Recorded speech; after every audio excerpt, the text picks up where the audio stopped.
நாடாளுமன்ற தேர்தலில் 4 கட்ட தேர்தல் முடிஞ்ச நிலையில் பிஜேபியே எதிர்பார்க்காத ட்விஸ்ட் ஒன்று நடந்திருக்கு. அதாவது இந்தியா கூட்டணி உருவான போது மேற்கு வங்கத்தில் தொகுதி பங்கீடில் மம்தாவுக்கும் காங்கிரஸுக்கும் உடன்பாடு ஏற்படலை.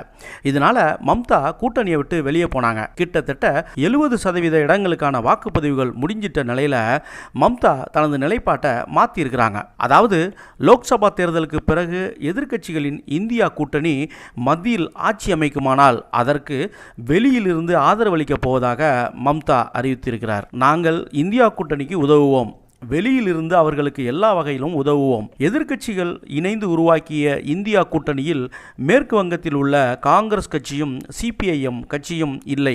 இந்த இருவரும் பாஜகவுடன் உள்ளனர். டெல்லியில் உள்ள இரு கட்சி தலைமைகளும் தான் இந்தியா கூட்டணியில் உள்ளன என்றார். தேர்தல் அறிவுக்கு முன்னாடி இந்தியா கூட்டணி மேலே இல்லாத நம்பிக்கை 4 கட்ட தேர்தல் முடிவுக்கு பின்னாடி வந்துருச்சோ என்னமோ.